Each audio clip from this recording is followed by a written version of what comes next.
نحمده ونستعينه ونستغفره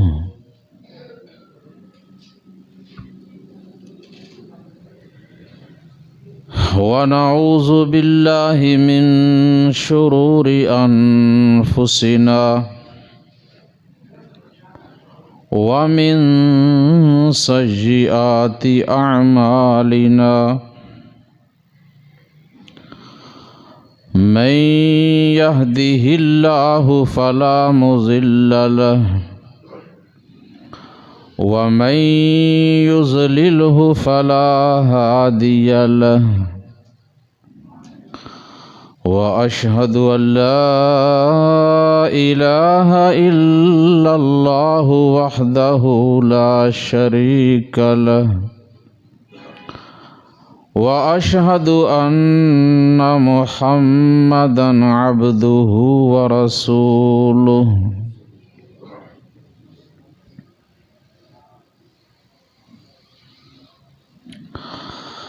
أما بعد فإن خير الحديث كتاب الله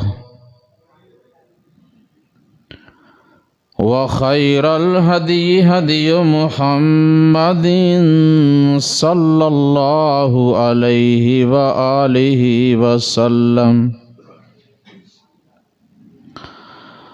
وشر الأمور محدثاتها وكل محدثة بدعة وكل بدعة ضلالة وكل ضلالة في النار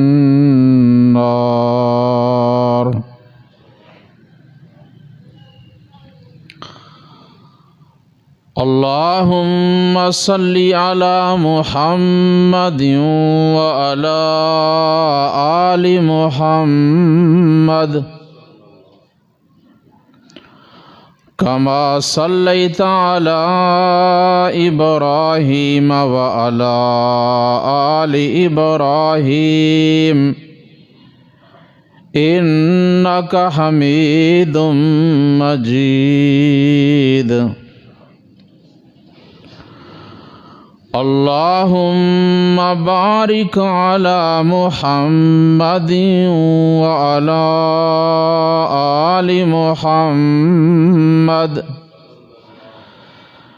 كما باركت على إبراهيم وعلى آل إبراهيم إنك حميد مجيد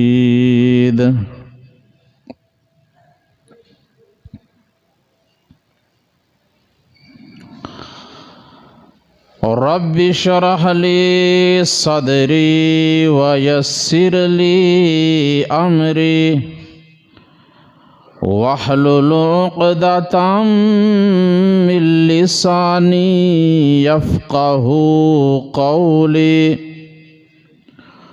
رب زدني علما أما بعد فأعوذ بالله من الشيطان الرجيم بسم الله الرحمن الرحيم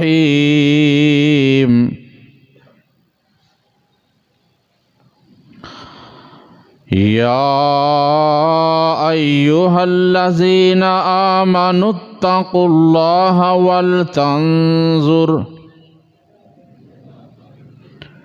ولتنظر نفس ما قدمت لغد واتقوا الله إن الله خبير بما تعملون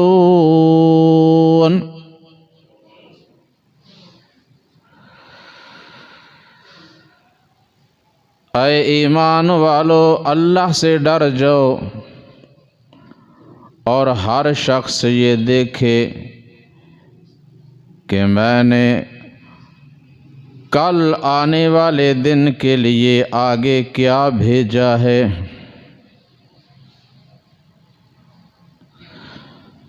اور اللہ سے ڈرتے رہو،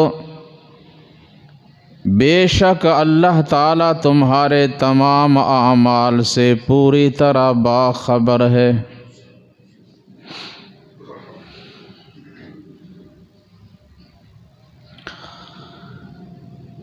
حضرات و حاضرین و سامعین،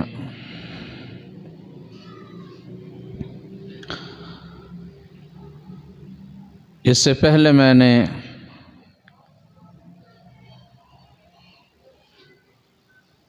مسلسل جمعۃ المبارک کے 2 خطبات فکر آخرت، کل نفس ذائقۃ الموت کے عنوان پر دیے ہیں۔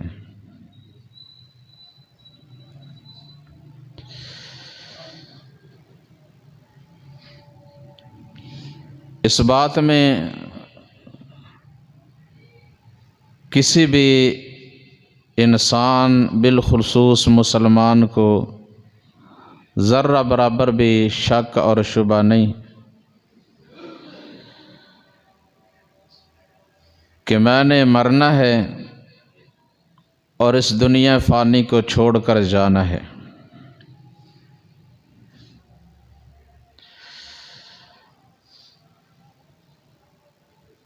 لیکن نہ تو اس کی فکر کی جاتی ہے اور نہ ہی تیاری جو ہمیں کرنی چاہیے۔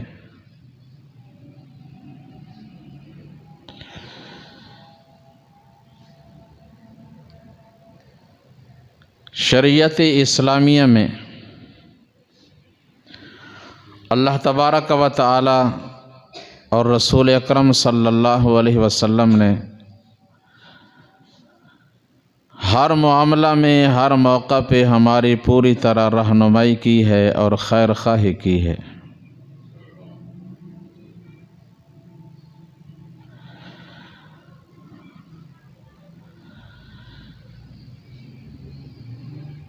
کچھ انسان وہ ہوتے ہیں کہ جنہیں اچانک موت آ جاتی ہے،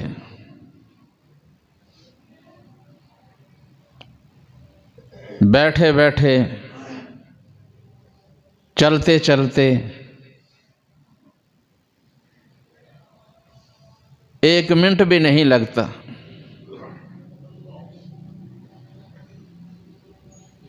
اور ایسی اچانک موت سے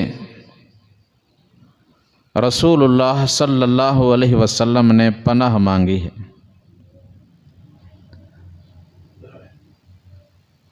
اور اللہ سے یہ دعا کی ہے کہ کم از کم اتنی مہلت، اتنا وقت ضرور مل جائے کہ بندہ توبہ کر لے، استغفار کر لے، کلمہ پڑھ لے، کچھ دعائیں پڑھ لے۔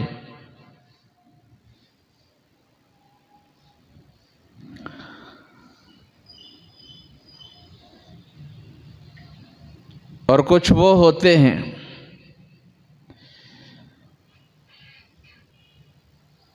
کہ جنہیں اللہ تبارک و تعالی کچھ وقت کے لیے بیماری میں مبتلا رکھتے ہیں،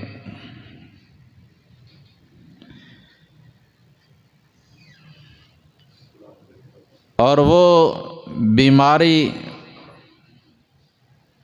بشرطے کہ بیماری پہ صبر کیا جائے اور اپنی ہمت، اپنی طاقت کے مطابق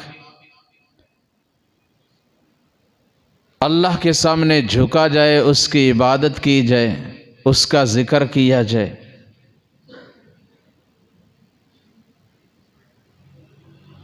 تو ایسی بیماری جو ہے وہ انسان کی غلطیوں، کوتاہیوں، خطاؤں اور گناہوں کا کفارہ بن جاتی ہے۔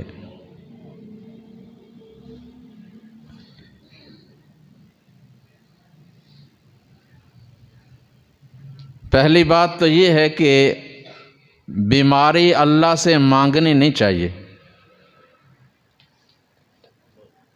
اللہ تعالیٰ اپنی رحمت سے ہی ہمیں معاف فرما دے، لیکن اگر آ جائے تو اس پہ صبر کیا جائے اور اللہ تعالیٰ کی عبادت میں سستی غفلت ہرگز نہ کی جائے۔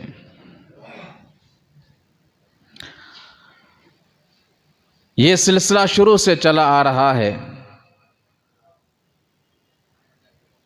اللہ تعالیٰ نے جہاں اپنے بندوں کو صحت، تندرستی، قوت عطا فرمائی ہے، وہاں اللہ تعالیٰ نے بیماریاں بھی پیدا کی ہیں تاکہ ہمیں تندرستی، صحت کی قدر ہو، احساس ہو۔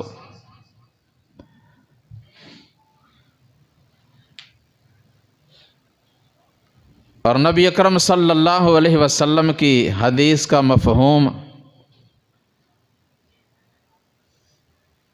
کہ کچھ ایسی چیزیں ہیں اللہ اپنے بندوں کو عطا کرتے ہیں لیکن بندے اس کو ضائع کر دیتے ہیں، قدر نہیں کرتے۔ عقل مندوں کو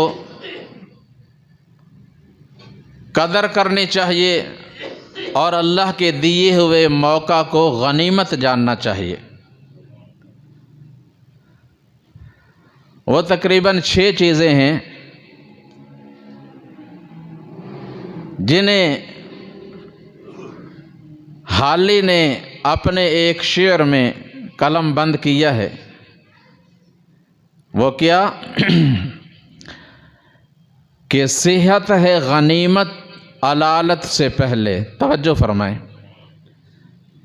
صحت ہے غنیمت علالت سے پہلے اور فراغت ہے کثرت مشاغل سے پہلے۔ جوانی بڑھاپے کی زحمت سے پہلے اور اقامت مسافر کی رحلت سے پہلے، فقیری سے پہلے غنیمت ہے دولت، جو کرنا ہے کر لے تھوڑی سی ہے مہلت۔ بیماریاں آنے سے پہلے تندرستی، صحت اللہ تعالیٰ کی بڑی نعمت ہے۔ بندہ کاروبار بھی کرتا ہے، محنت مزدوری بھی کرتا ہے، کسی کا محتاج نہیں ہوتا اور اپنے رب کی عبادت بھی صحیح طریقے سے کر سکتا ہے، قیام، رکوع، سجدہ، لیکن جب بیماریاں جکڑ لیتی ہیں اس وقت بندہ مسجد میں آنا چاہتا ہے لیکن آ نہیں سکتا، رب کے سامنے کھڑا ہونا چاہتا ہے لیکن کھڑا ہو نہیں سکتا،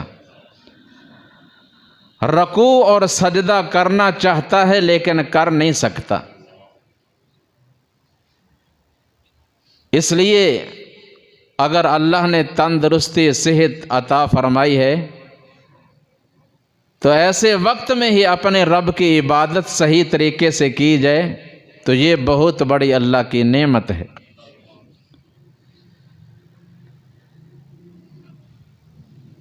ہمیشہ انسان نہ صحت مند رہتا ہے نہ جوان رہتا ہے، بیماریاں بھی آ جاتی ہیں، بڑھاپے بھی آ جاتے ہیں۔ اور نبی اکرم صلی اللہ علیہ وسلم نے فرمایا کہ انسان کی مثال اس درخت کی سی ہے کہ جب ہوا چلتی ہے نا، کبھی وہ دائیں طرف جھکتا ہے، کبھی بائیں طرف جھکتا ہے، اس کی شاخیں، اس کی ٹہنیاں، اس کے پتے، حتیٰ کہ زمین تک کبھی دائیں جھکتے ہیں کبھی بائیں۔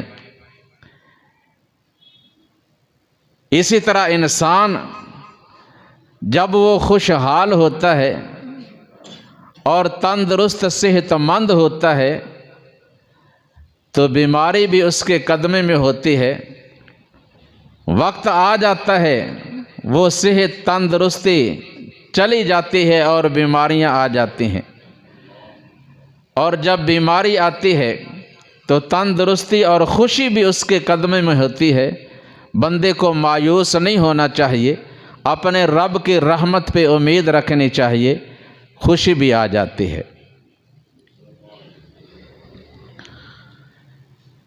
اس دنیا میں جہاں ہوتی ہیں خوشیاں وہاں غم بھی ہوتے ہیں، جہاں بجتی ہیں شہنائیاں وہاں ماتم بھی ہوتے ہیں۔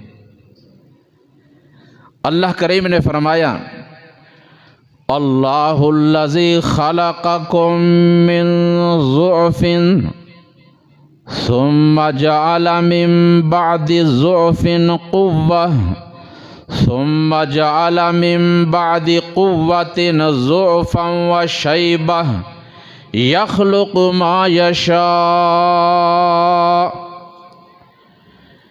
يخلق ما يشاء ان اللہ علیم قدیر۔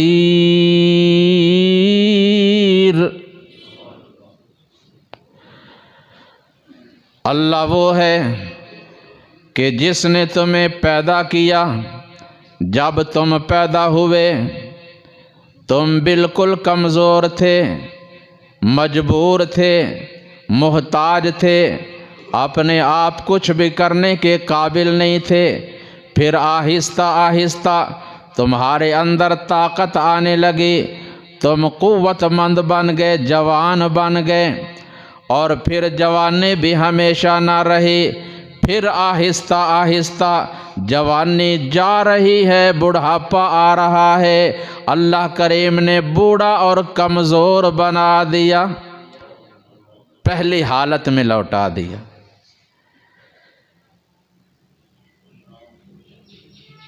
تو ہماری جو رہنمائی کی گئی ہے کہ بیماری آ جائے تو اس وقت ہمیں کیا کرنا چاہیے۔ پہلی بات کہ بیماریوں سے بچنے کے لیے وہ اذکار کیے جائیں، وہ دعائیں پڑھی جائیں، اور وہ ورد، وہ وظائف کیے جائیں جو سنت سے ثابت ہیں۔ اللہ تعالیٰ سے ہمیشہ صحت تندرستی کا سوال کیا جائے، اور رسول اللہ صلی اللہ علیہ وسلم آپ کی زندگی کا ہمیشہ کا معمول، جب سے یہ آخری صورتیں سورۃ الاخلاص، سورۃ الفلق اور سورۃ الناس اللہ کریم نے نازل فرمائیں، آپ صلی اللہ علیہ وسلم روزانہ نماز فجر کے بعد اور عشاء کے بعد سونے سے پہلے آپ صلی اللہ علیہ وسلم ان تینوں صورتوں کو پڑھتے، پڑھ کر اپنے دونوں ہاتھوں پہ پھونک مارتے، اور پھر وہ دونوں ہاتھ آپ سر سے لے کر پاؤں تک پورے جسم پہ جہاں جہاں تک ہاتھ پہنچ سکتے آپ اپنے ہاتھوں کو اپنے جسم پہ پھیرتے۔ اگر ان صورتوں کو ترجمے کے ساتھ پڑھیں نا تو ہر قسم کے شر سے، جو بھی اللہ نے پیدا کیا ہے، جتنی بھی اللہ کی مخلوق ہے، تمام مخلوق کے تمام قسم کے شر سے، شیاطین کے شر سے، جادو اور جنات کے شر سے، حسد کرنے والوں کے شر سے اللہ تعالیٰ نے پناہ مانگنے کا طریقہ اور سلیقہ سمجھایا ہے اور سکھایا ہے۔ تو جب بندہ یہ مسنون عمل کرتا رہے گا نا، انشاءاللہ بہت سی بیماریوں سے اور شر سے اللہ تعالیٰ اس کی حفاظت فرمائیں گے۔ یہ عمل یاد کر لیں، خود بھی کریں، اپنے اہل و عیال کو بھی سکھائیں، ان سے بھی کروائیں، اور آگے جہاں تک ممکن ہو اس کو پھیلائیں۔ دوسری بات، اگر بیماری پریشانی آ جائے تو اس پہ صبر کرنا ہے۔ گھبرانا نہیں، اور آئی ہوئی بیماری، بخار ہو، کھانسی ہو، نزلہ بھی ہو، جو بھی ہو، اس کو برا نہیں کہنا،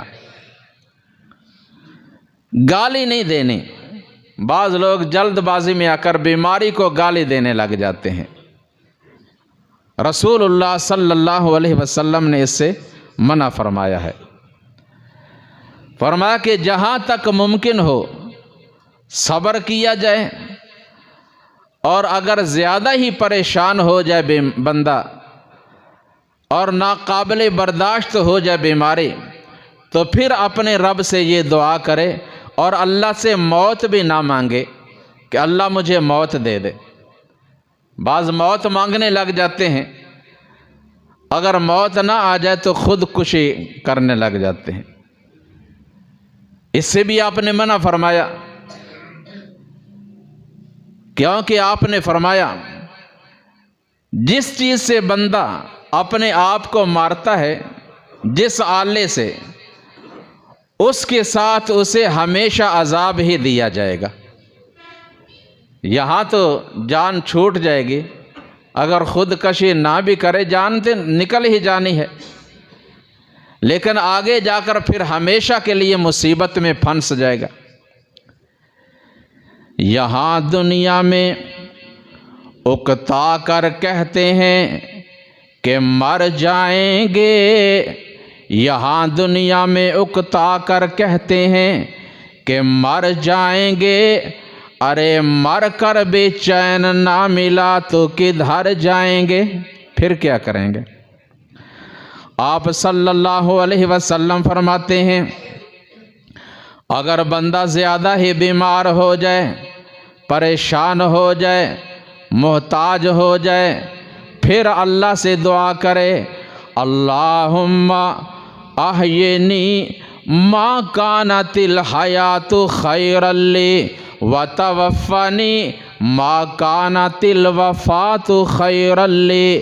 اے اللہ، جب تک اس دنیا میں میرا زندہ رہنا میرے لیے بہتر ہے، تب تلک مجھے زندہ رکھ، اور جب میری موت تیرے علم میں بہتر ہو اس وقت مجھے موت عطا کر دینا۔ یہ دعا یاد کریں اور پڑھا کریں، اللہم احیینی ما کانت الحیات خیرا لی وتوفنی ما کانت الوفات خیرا لی۔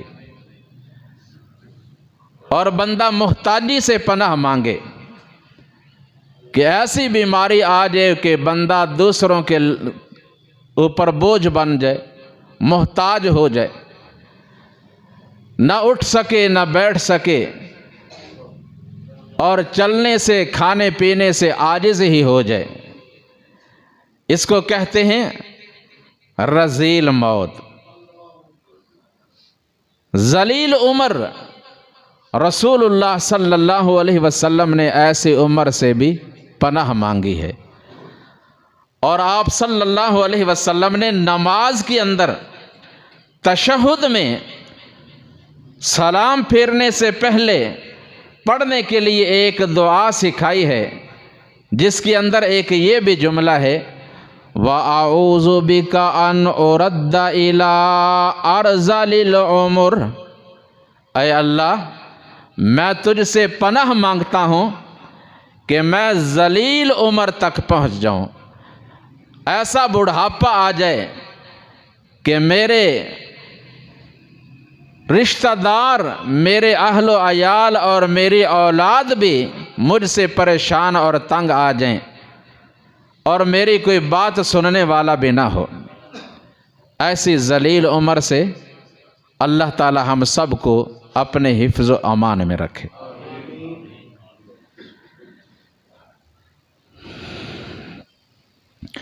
اور پھر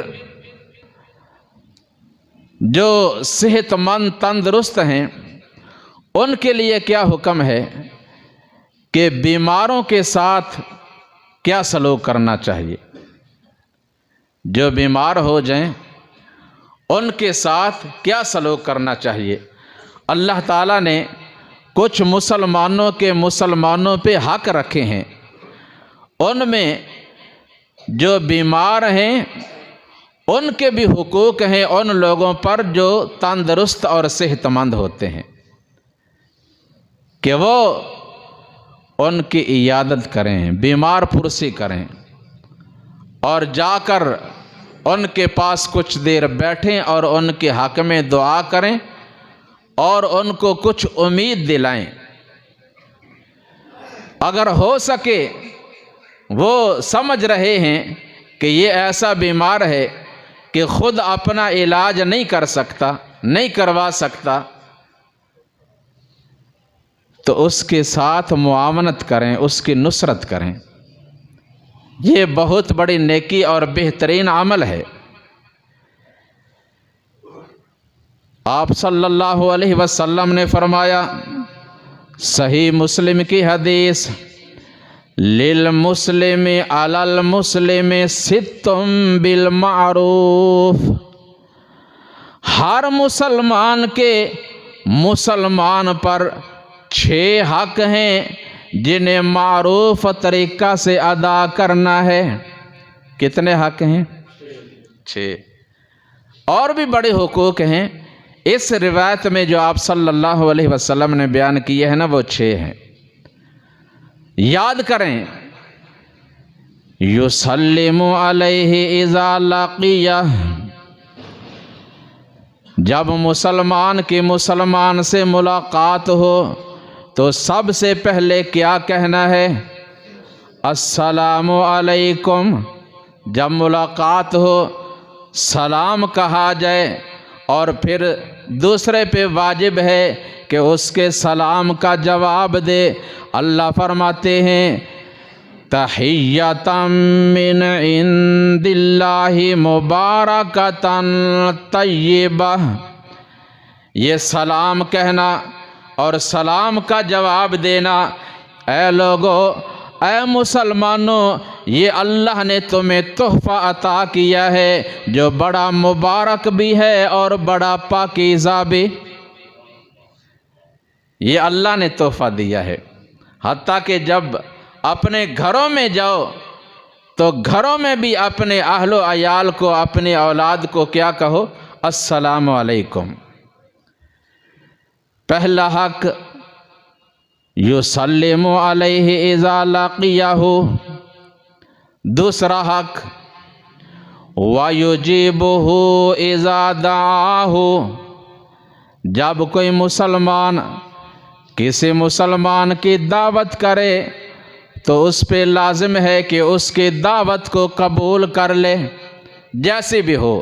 یہ نہ دیکھے کہ یہ تو فقیر ہے، غریب ہے، اس نے مجھے کیا کھلانا ہے، کیا پلانا ہے۔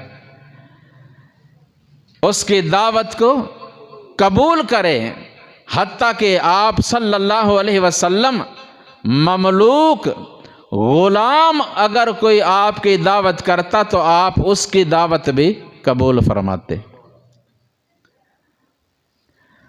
اور تیسرا حق وَيُشَمِّتُهُ إِذَا عَطِسَ،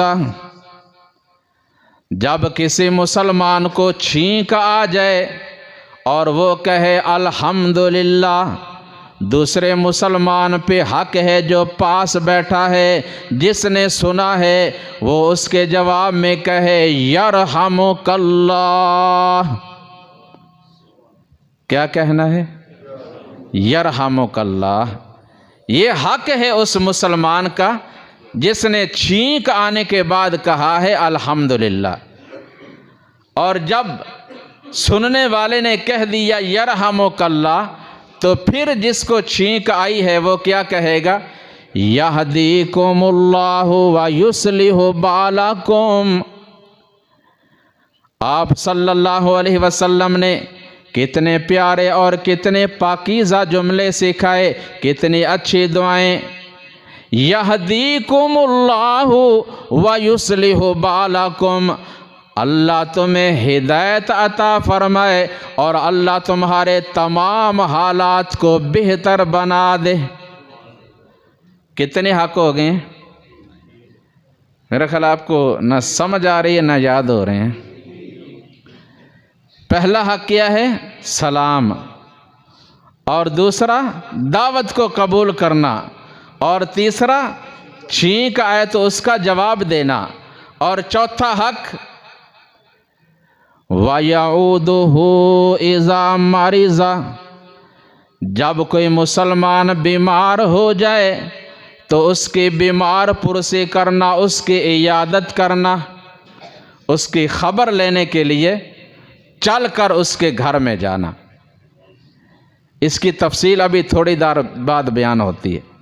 یہ چوتھا حق ہے کہ بیمار کی عیادت کرنا، اور پانچواں حق وَيَتَّبِعُ جَنَازَتَهُ إِذَا مَاتَ، جب کوئی مسلمان وفات پا جائے تو اس کی نماز جنازہ میں شامل ہونا۔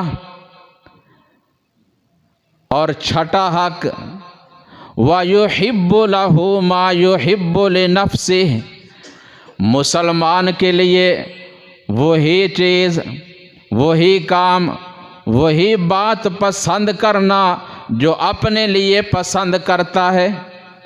ہر مسلمان دوسرے کے لیے وہی پسند کرے جو اپنے لیے پسند کرتا ہے۔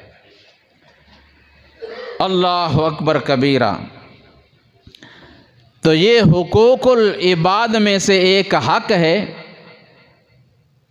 کہ بیمار کی خبر گیری کرنا، بیمار پرسی کرنا، عیادت کرنا۔ اس کی اہمیت صحیح مسلم کی حدیث، نبی اکرم صلی اللہ علیہ وسلم فرماتے ہیں جب قیامت کا دن ہوگا نا، اللہ فرمائیں گے اے میرے بندے، میں بیمار ہوا تھا، تو نے آ کر میری بیمار پرسی نہیں کی۔ وہ کہے گا اے میرے اللہ، میں تیری بیمار پرسی کیسے کرتا جب کہ انت رب العالمین، اے اللہ آپ تو رب العالمین ہیں، تمام جہانوں کے رب ہیں، تمام کائنات کے پروردگار ہیں، آپ کے قریب تو کبھی بیماری آئی نہیں، اور میں آپ کی بیمار پرسی کیسے کرتا؟ اللہ فرمائیں گے کہ میرا فلاں مسلمان بندہ بیمار ہو گیا تھا اور تجھے پتہ بھی چل گیا تھا، تو اس کی بیمار پرسی کرنے کے لیے نہیں آیا، اگر آ جاتا تو مجھے اس کے پاس پاتا۔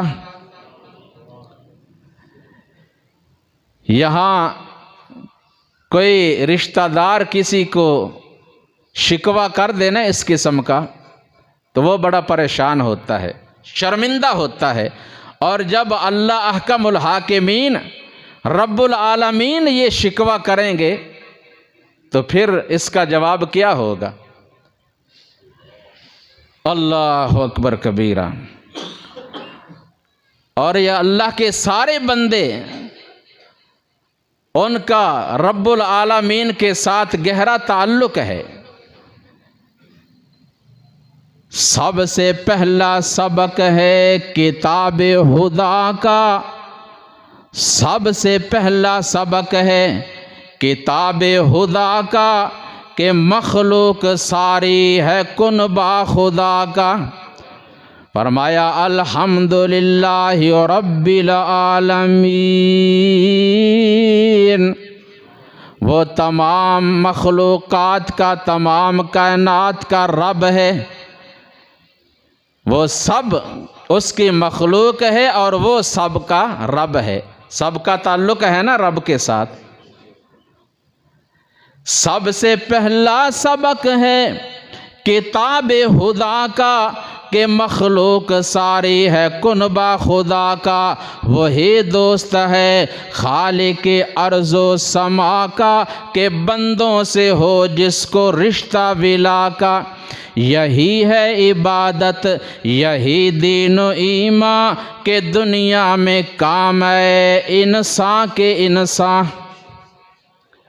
صرف عبادت، نماز ہی نہیں، روزہ ہی نہیں، ایک دوسرے کے کام آنا، ایک دوسرے کی ہمدردی خیر خواہی کرنا، یہ بھی بڑی عبادت ہے۔ اللہ فرمائیں گے اے میرے بندے،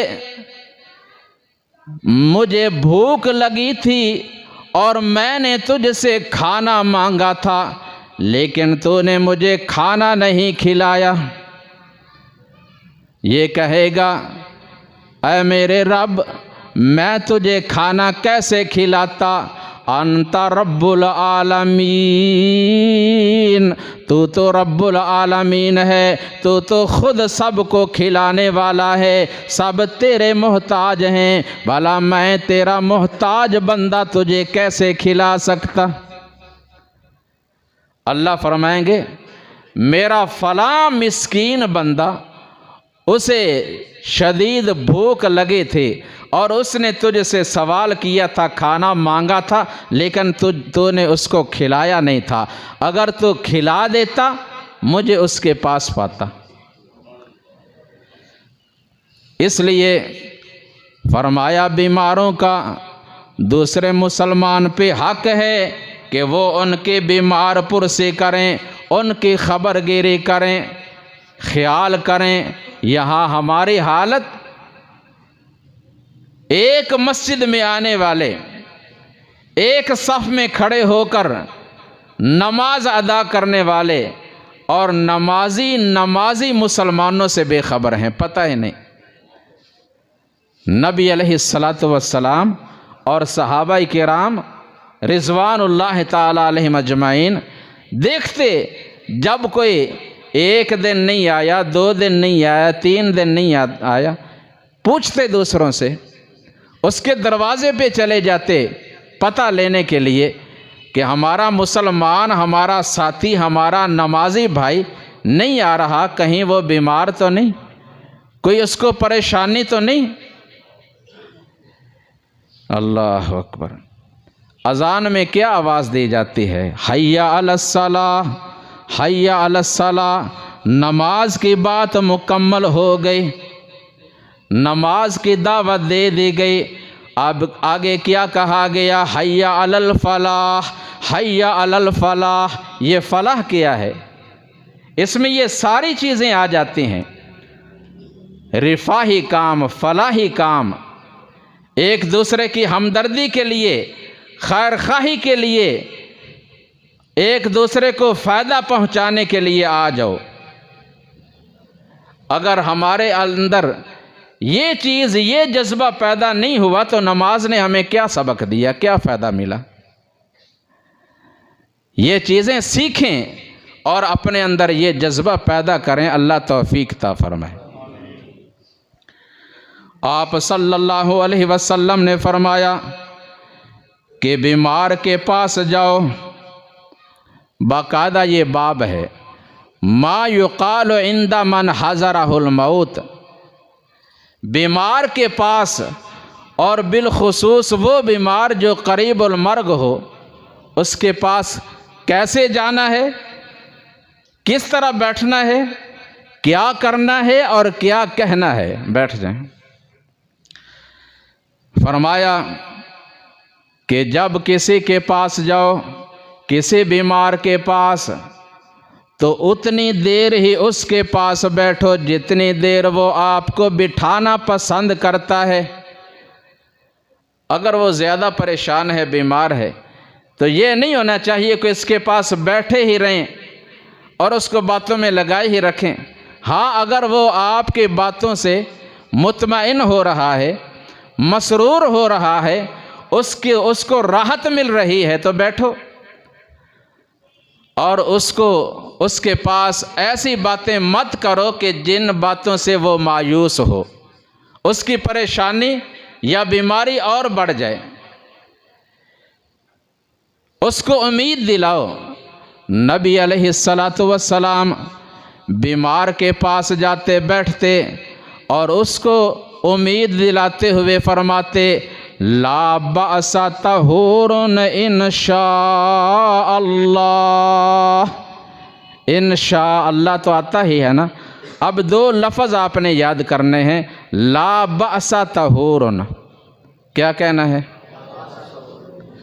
آگے؟ انشاء اللہ۔ فکر نہ کریں، پریشان نہ ہوں، ان قریب انشاءاللہ آپ صحت یاب ہو جانے والے ہیں۔ یہ کوئی بیماری اتنی بڑی نہیں ہے، یہ ابھی ختم ہونے والی ہے، اللہ آپ کو مکمل شفا عطا فرما دے گا۔ تو یہ ہے امید دلانا، اس سے اس کا حوصلہ بڑھے گا۔ آپ صلی اللہ علیہ وسلم نے فرمایا کہ جس کا اجل قریب آ چکا ہے آپ اس کا اجل بڑھا تو نہیں سکتے، ہاں اتنا ضرور ہے کہ اس کو خوشی ہوگی اور اس کی پریشانی کچھ ختم ہو جائے گی۔ اور آپ نے فرمایا الدخول السرور فی قلب المسلم صدقہ، کسی مسلمان کے دل میں خوشی پیدا کرنا یہ بھی ایک بہت بڑا صدقہ اور بڑی نیکی ہے۔ اور کسی کو اور زیادہ پریشان کر دینا، ڈرا دینا، اس سے کیا ملے گا؟ اس لیے ایک دعا یہ لا بأس طہور ان شاء اللہ، دوسری دعا اسأل اللہ العظیم رب العرش العظیم ان یشفیک، میں اس عظمت والے اللہ سے سوال کرتا ہوں جو عرش عظیم کا رب ہے کہ وہ جلد تجھے شفا عطا فرما دے۔ اللہ اکبر۔ جب کوئی بندہ کسی مسلمان بندے کے لیے ان الفاظ کے ساتھ دعا کرے گا تو اس کو کتنی خوشی ہوگی۔ تیسری دعا یہ اپنے لیے بھی کریں اور دوسروں کے لیے بھی، اور بیمار کے پاس بیٹھ کر یہ دعا کرنا بھی سنت ہے۔ اذہب البأس رب الناس واشفی انت الشافی لا شفاء الا شفاؤک شفاء لا یغادر سقما۔ اذہب البأس رب الناس، اے تمام انسانوں کے رب اس بیماری کو، اس پریشانی کو ختم فرما دے۔ اذہب البأس رب الناس واشفی، اور شفا عطا فرما دے، انت الشافی، اس لیے کہ تو ہی شفا دینے والا ہے، لا شفاء الا شفاؤک، اور اے اللہ تیرے سوا اور کوئی ایسی ہستی ہے ہی نہیں جو بیماروں کو شفا دے سکے۔ شفاء اللہ یغادر سقما، اور اے میرے رب مجھے اور میرے اس مسلمان بھائی کو ایسی شفا عطا فرما کہ جس کے بعد دوبارہ بیماری قریب ہی نہ آئے۔ کتنی پیاری اور عمدہ بہترین دعائیں، لیکن اس طرف ہم آتے نہیں اور یقین بن گیا گولیوں پہ، ٹیکوں پہ اور اس قسم کی چیزوں پہ۔ میں یہ نہیں کہہ رہا کہ نہیں جانا چاہیے، علاج کروانا بھی سنت ہے، لیکن یہ مسنون اذکار، مسنون دعائیں جو قرآن و حدیث میں آئی ہیں ان کو بھی پڑھنا اور پڑھانا چاہیے۔ اور ہو سکے تو اس کو یہ دعا پڑھ کر دم کر دیں جو دعا جبریل امین علیہ السلام نے پڑھ کر رسول اللہ صلی اللہ علیہ وسلم کو دم کیا تھا۔ بسم اللہ ارقیک من کل شیء یؤذیک ومن شر کل عین حاسد اللہ یشفیک، میں اللہ کا نام لے کر آپ کو دم کرتا ہوں، ہر قسم کے شر سے، ہر قسم کی بیماری سے اور ہر قسم کی بد نظر سے، اور اللہ سے سوال کرتا ہوں کہ اللہ آپ کو مکمل شفا عطا فرما دے۔ ایک اور بیمار نبی علیہ السلام کے پاس آئے اور کہا یا رسول اللہ صلی اللہ علیہ وسلم مجھے فلاں جگہ پہ درد ہو رہی ہے، آپ صلی اللہ علیہ وسلم نے فرمایا جس جگہ پہ درد ہو رہی ہے اس جگہ پہ اپنا ہاتھ رکھ کر 3 دفعہ پڑھ بسم اللہ بسم اللہ بسم اللہ، اور پھر 7 دفعہ پڑھ اعوذ بعزت اللہ وقدرتہ من شر ما اجد واحاذر۔ وہ فرماتے ہیں میں نے جب یہ 7 دفعہ پڑھ کر اپنے آپ کو دم کیا، درد ایسے ختم ہو گئے جیسے ہوئی ہی نہیں۔ یہ ساری دعائیں یاد کرنے کے لیے آپ ایک چھوٹی سی کتاب لے لیں، حصن المسلم، چھوٹی سی دعائیں ہیں، اور جس میں بڑی مستند اور بہترین دعائیں ہیں، وہ لے کر اس کو گھروں میں رکھیں، آگے تقسیم کریں اور یاد کریں۔ اللہ اکبر کبیرہ۔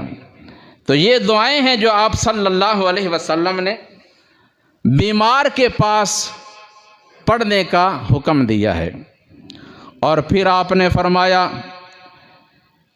کہ بیمار آدمی جب بیماری کی وجہ سے مسجد میں چل کر نہیں آ سکتا، کھڑے ہو کر نماز نہیں پڑھ سکتا، گھر میں پڑھنے پہ مجبور ہے، بیٹھ کر یا لیٹ کر پڑھنے پہ مجبور ہو گیا ہے، لیکن چھوڑتا نہیں، پڑھ رہا ہے، جہاں تک ممکن ہے اللہ کے سامنے جھکتا رہتا ہے، گڑ گڑاتا رہتا ہے۔ اللہ فرماتے ہیں اے میرے فرشتوں، میرے اس بیمار بندے کے لیے وہی اجر و ثواب لکھتے رہو، وہی اجر لکھتے رہو، وہی ثواب لکھتے رہو جو یہ تندرستی کی حالت میں چل کر جاتا تھا اور تندرستی کی حالت میں یہ پڑھتا تھا۔ جتنا ثواب میں نے اس وقت اس کو عطا کیا ہے، اب بھی میں وہی اس کو عطا کرتا رہوں گا۔ یہ اللہ کی رحمت ہے، اس کی بڑی نعمت ہے۔ اس لیے نماز کو چھوڑنا نہیں، اللہ نے رخصت دی ہے، لا یکلف اللہ نفسا الا وسعہا۔ اگر چل کر نہیں آ سکتے، گھر بیٹھے نماز پڑھو گے تو باجماعت نماز پڑھنے کا پورا اجر اللہ عطا فرماتے رہیں گے۔ لیکن یاد رکھو، اگر بلا عذر کوئی خوف نہیں، کوئی خطرہ نہیں، کوئی بیماری نہیں، گھر میں نماز پڑھو گے وہ نماز نہیں ہوگی۔ نماز وہی ہوگی جو مسجد میں آ کر باجماعت ادا کرو گے۔ یہ میں اپنی بات نہیں کر رہا، اللہ اور اس کے رسول کی بات ہے۔ اور بلا وجہ بیٹھ کر بھی نماز نہیں پڑھنے۔ بعض لوگ سمجھتے ہیں کہ جو نفل ہوتے ہیں نا وہ بیٹھ کر پڑھنے چاہیے، حالانکہ یہ غلط خیال ہے۔ فرض ہوں، سنتیں ہوں، وتر ہوں، نفل ہوں، جو بھی نماز ہو اس کو کھڑے ہو کر ہی پڑھنا ہے۔ اگر بیٹھ کر پڑھیں گے بلا عذر تو فرمایا بیٹھ کر پڑھنے سے آدھا ثواب ملے گا، جو کھڑے ہو کر پڑھیں گے نا پورا اجر ملے گا، اگر بیٹھ کر پڑھو گے تو آدھا ثواب ملے گا۔ لہذا بیٹھ کر نہ پڑھو، کھڑے ہو کر پڑھو۔ اگر بیماری کی وجہ سے آپ کھڑے نہیں ہو سکتے، بیٹھ کر پڑھنے پہ مجبور ہیں، پڑھ رہے ہیں، پھر بیٹھ کر پڑھو گے تو ثواب پورا ہی ملے گا، ثواب پورا ہی اللہ عطا فرمائیں گے۔ اللہ تعالیٰ کے خزانے بڑے وسیع ہیں۔ پھر فرمایا لَقِّنُوا مَوْتَاكُمْ لا الہ الا اللہ۔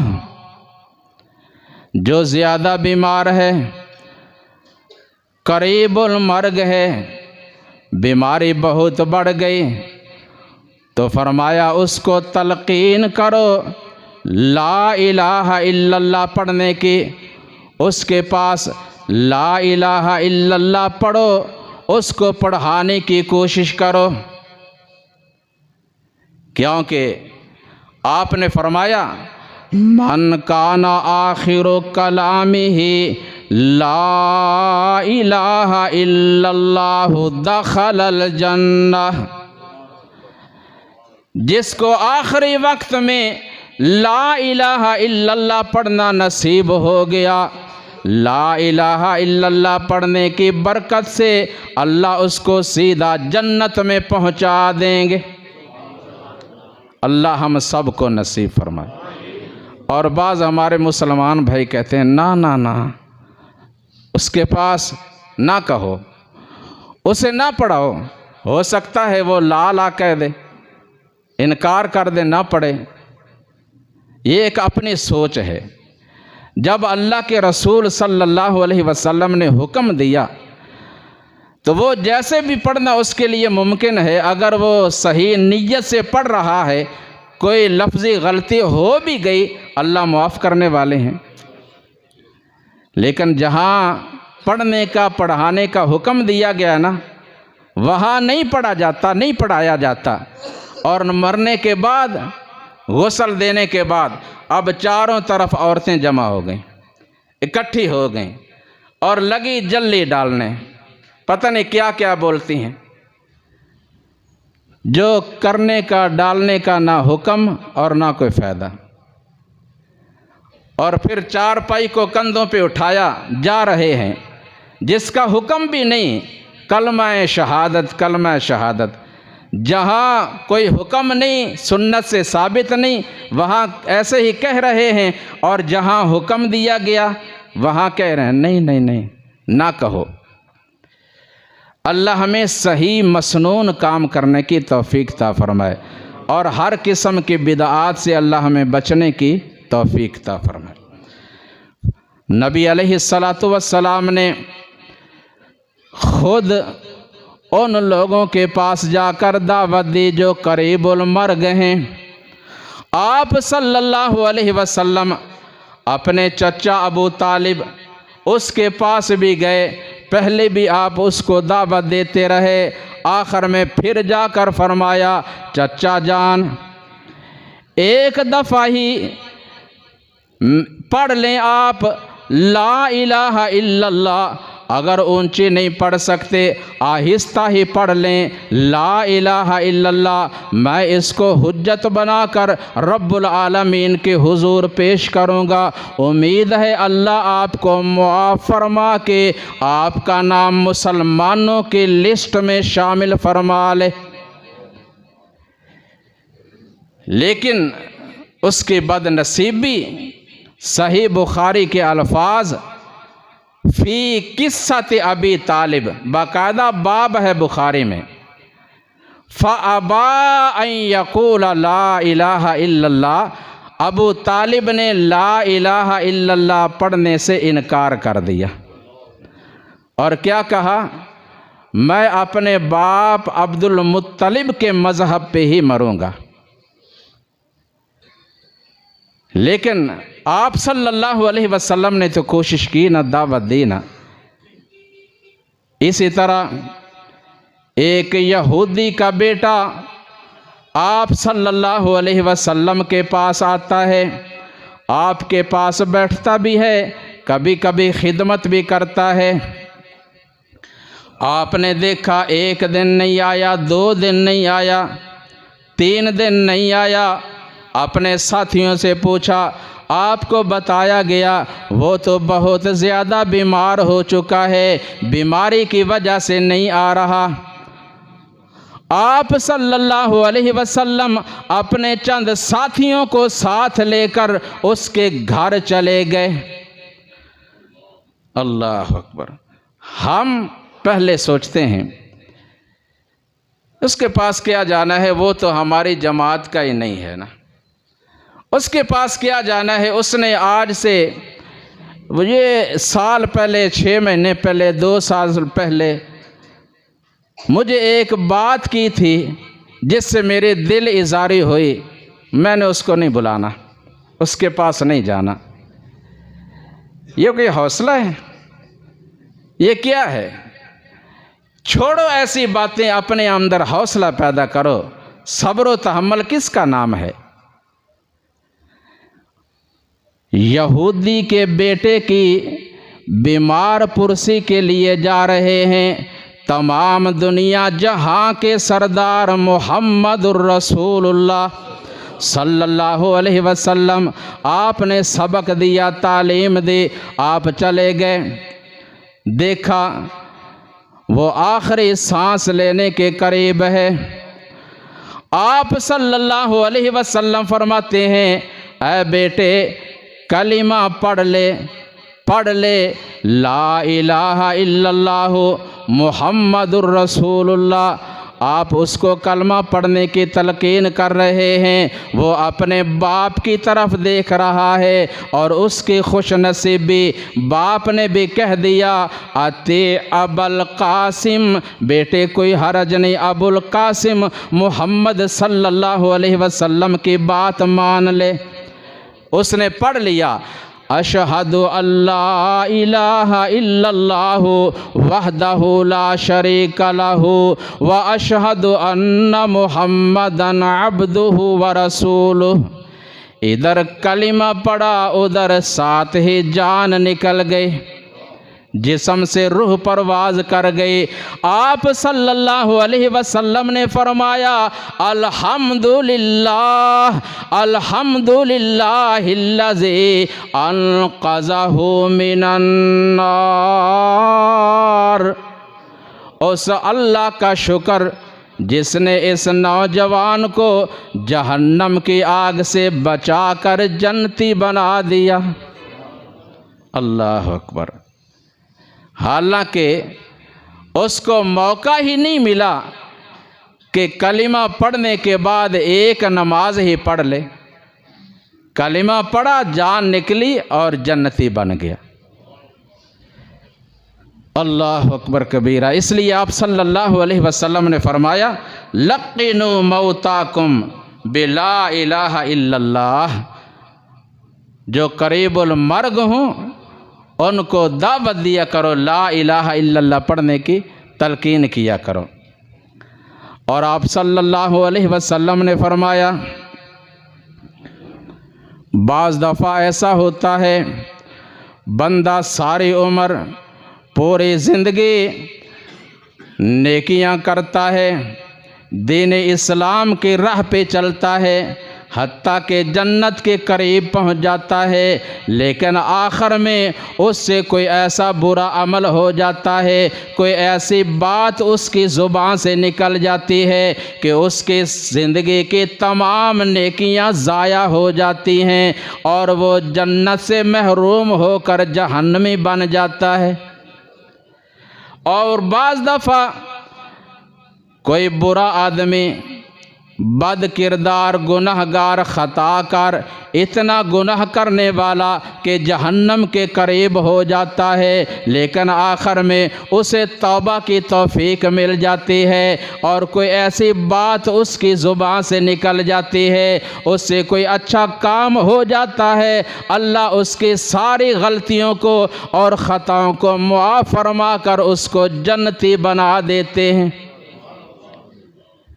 اس لیے آپ صلی اللہ علیہ وسلم نے فرمایا کہ اللہ سے دعا کیا کرو، اللہ آخری وقت جو ہے نا وہ اچھا کر دے۔ اللہ کریم نے خود سکھایا ربنا آمنا فاغفر لنا ذنوبنا وکفر عنا سیئاتنا وتوفنا مع الابرار۔ سورہ آل عمران کا آخری رکوع پڑھا کرو اور اسی سورت کا پہلا رکوع ربنا لا تزغ قلوبنا بعد اذ ہدیتنا وہب لنا من لدنک رحمہ انک انت الوہاب۔ اللہم من احییتہ منا فاحیہ علی الاسلام ومن توفیتہ منا فتوفہ علی الایمان۔ قرآن و حدیث کی ان دعاؤں میں بندہ اپنے رب سے استقامت اور ثابت قدمی کا سوال کرتا ہے۔ اللہ میں دین اسلام پہ قائم رکھ اور ثابت قدم رکھ۔ اللہ تبارک و تعالی مجھے اور آپ سب کو اپنی اصلاح کرنے کی توفیق عطا فرمائے۔ سبحان ربک رب العزت عما یصفون وسلام علی المرسلین والحمد للہ رب العالمین۔